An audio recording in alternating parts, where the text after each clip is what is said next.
Cristo como Filho de Deus na forma de servo. O tema desse livro, ele traz Jesus, o Filho e servo.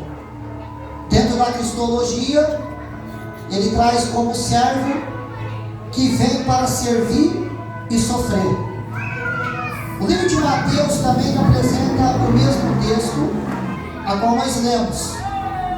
E Mateus apresenta Jesus como o Messias prometido de Israel.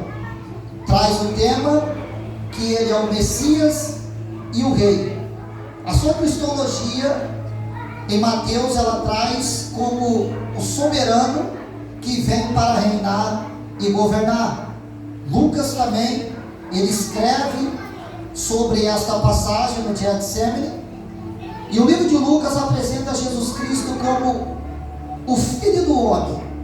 O seu tema é Jesus, o Salvador divino e humano. A sua cristologia, ele traz ele como Filho do Homem que vem para participar e consolar. O livro de João já não é citado esta passagem, mas nos 4 evangelhos João também apresenta Jesus Cristo como o Filho de Deus vindo do céu. O seu tema, o tema do seu livro, Jesus, o Filho de Deus, e a sua cristologia, ele vem para revelar o Pai e remir a humanidade. Louvado seja Deus. Essas 4 funções, nessa narrativa cristológica, existe uma magnífica função quádrupla da natureza de Cristo. E são justamente esses que formam o arcabouço da cristologia. Ou seja, quando nós olhamos para o livro de Mateus, nós vemos Jesus Cristo, a qual Mateus escreve para os judeus como o Messias prometido para aquela nação.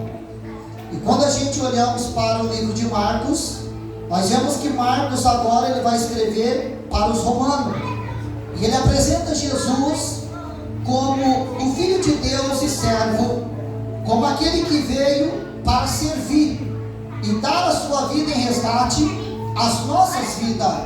Quando nós olhamos para Lucas, nós vemos que Lucas apresenta Jesus como Filho do Homem. Ezequiel cita ele também como Filho do Homem, e Daniel também fala sobre o Filho do Homem, ou seja, Lucas apresenta Cristo também como homem, como 100% Deus, mas 100% homem. Louvado seja Deus. E quando a gente olha para o livro de Marcos, quando nós olhamos a passagem do Getsemane, que quer dizer a prensa de óleo, aonde Jesus Cristo, louvado seja Deus, ele foi prensado naquele lugar. Quando Jesus ele entra dentro do Getsemane, Jesus agora ele entra como ser humano, ele entra como homem, e ele vai orar ao Senhor, ele vai buscar a presença do Pai.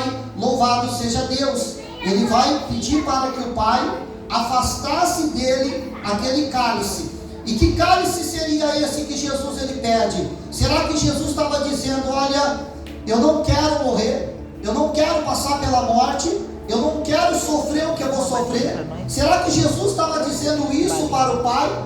Ou Jesus estava dizendo para ele: olha Pai, nós nunca ficamos separados um do outro, nós sempre estivemos juntos. Quando o Senhor anuncia que ia criar todas as coisas, como foi lido aqui em Isaías 43, antes que houvesse dia, ele já era. Antes que algo fosse criado, ele já existia. Antes que tudo fosse formado, antes que Deus resolvesse criar todas as coisas, ele já estava do lado do Pai. Ele, o Pai e o Espírito Santo já havia planejado, louvado seja Deus, criar todas as coisas. Aleluia! Aleluia! É por isso que o apóstolo Paulo agora ele entende o significado da vinda de Cristo, Cristo como homem e Cristo também como Deus. Por isso que Paulo ele vai citar no livro de Filipenses que agora ele deixa a tua glória. Jesus não veio fazer a sua vontade. A Bíblia diz que Ele mesmo diz que a sua boca, Ele anuncia para todos que Ele não veio fazer a tua vontade, mas a vontade daquele que o enviou. A vontade daquele que enviou Ele para o plano perfeito. Que plano que era esse? Deus não foi pego de surpresa. Quando o homem agora ele peca, e o homem ele cai do jardim, e Deus tira o homem do jardim, Deus já tinha um plano preparado para que o homem voltasse para o jardim novamente. Ou seja, o homem havia se afastado de Deus, mas Deus agora tinha um plano para trazer o homem. Nesta noite foi falado que foi soprado na narina do homem o fôlego de vida, ou seja, o Espírito foi colocado dentro do homem. O que me chama a atenção, que Deus tira de dentro dele e coloca dentro do homem. A Bíblia diz que quando o homem morre agora, o Espírito ele volta para Deus. Aquilo que Deus soprou dentro de mim, de você, vai retornar para Ele. Glória a Deus. Ele. Louvado seja Deus. É Jesus poderoso. Aleluia. Então quando Jesus ele vai para o Getsemane, Jesus ele vai ter que tomar uma decisão agora. Ele vai ter que agora ficar longe do Pai. Por quê? Jesus agora ia ser punido pelo meu e pelo teu pecado. A justiça de Deus ia ser cumprida em quem? No próprio Filho de Deus.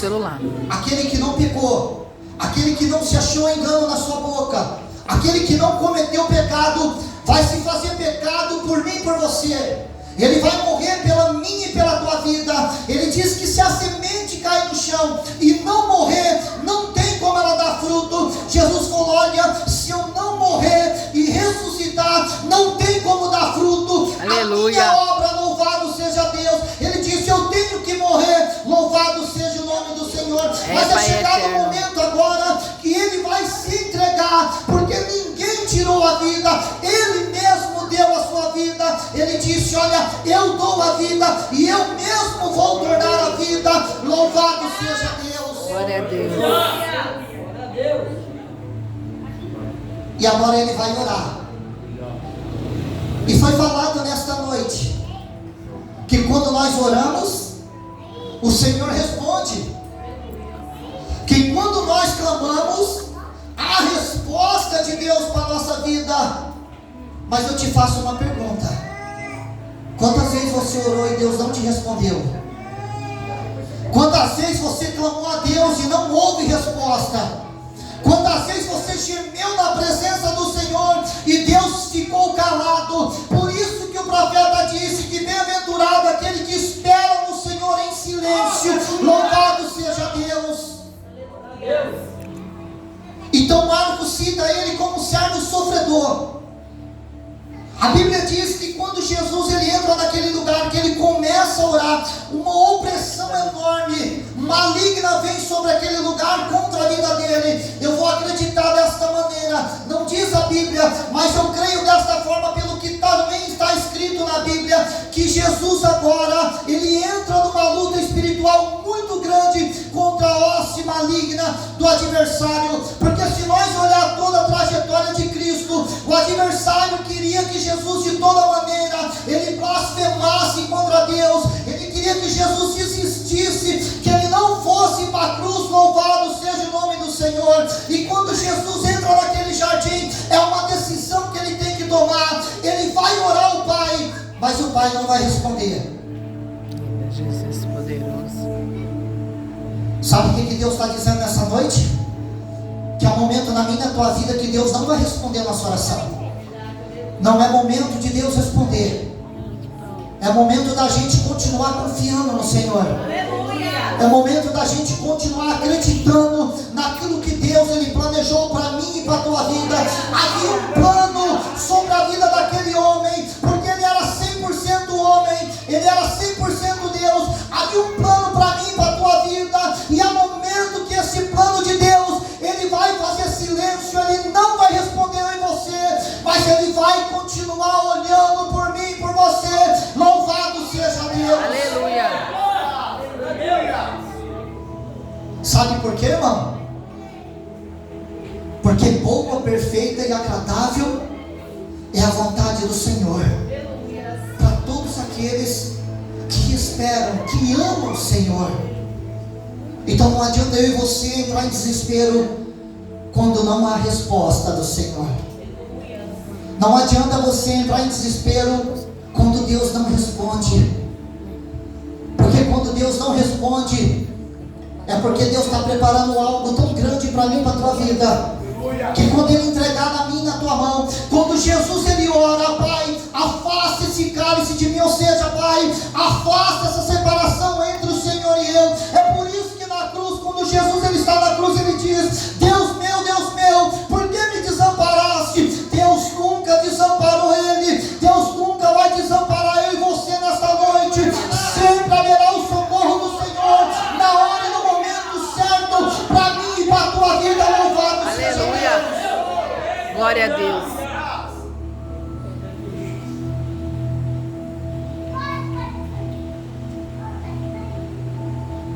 Porque Ele disse no livro do profeta Isaías: eu anunciei e eu salvei, e Deus estranho nenhum houve. Ou seja, Deus estava dizendo: olha, desde o princípio de tudo eu fiz todas as coisas. Quando nós vemos Deus falando que Ele anunciou, quando eu olho Jesus lá no Getsemane agora, orando ao Pai, pedindo para que aquele cálice fosse afastado, mas que todavia fosse feita a vontade dele. Sabe qual é o problema meu e seu? Que quando nós vamos dizer: Deus, que seja feita a tua vontade, e quando Deus começa a fazer a vontade dele na minha, na tua vida, nós começamos a cogitar Deus agora e dizer: por que isso, por que aquilo, por que dessa maneira? Mas você não disse: seja feita a tua vontade. Louvado seja Deus.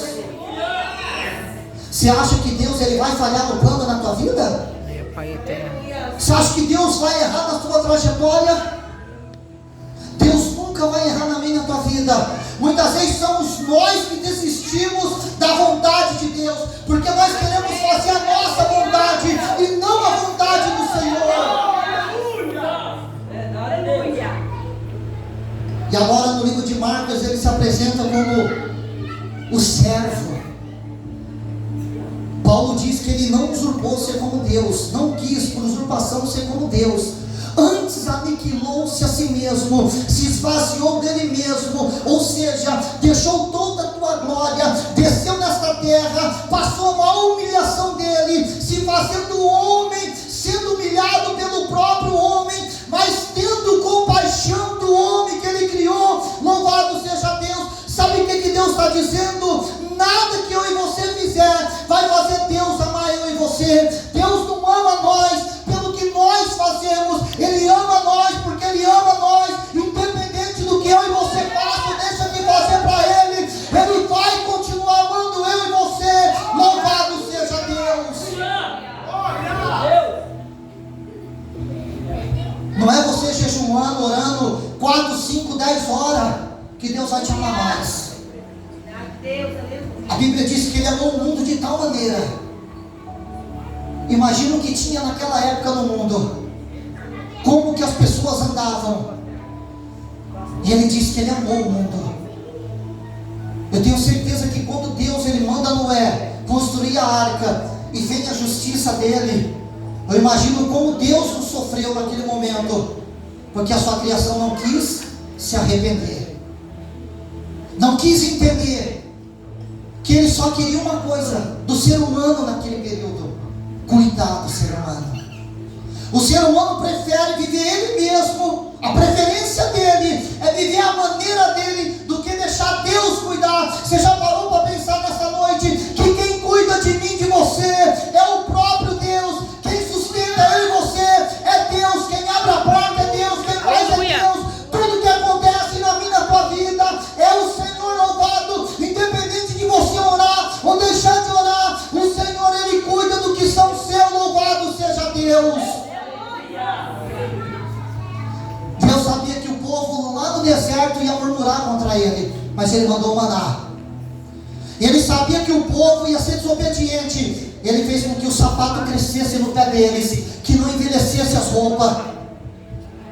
Ele cuidou de uma forma detalhada de mim, de você. Ele cuidou de mim, de você, como Ele tem cuidado. Ele cuidou daquele povo, como Ele cuida de mim, de você. Quando parece que vai acabar, Ele chega com a providência.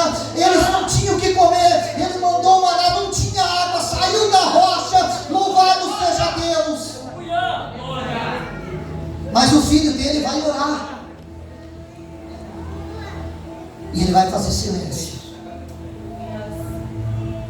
Agora eu vou imaginar lá no céu, que a todo momento eles estão dizendo: Santo, Santo, Santo, Santo, Santo. Agora eu imagino Jesus no Getsemane, e todo mundo lá no céu, os anjos tudo olhando para a terra. Qual decisão ele vai tomar? Porque ele também é homem. Ele podia dizer: olha, Pai, não leva mal, não vou morrer por eles, não vou passar pela morte. Mas ele vai tomar uma outra decisão. Ele vai dizer: olha, eu vim aqui fazer a tua vontade, mesmo que nós naquele momento se afaste um do outro, não há ligação entre nós, eu vou morrer por eles, pelo plano do Senhor, para que o teu nome seja glorificado. Louvado seja Deus.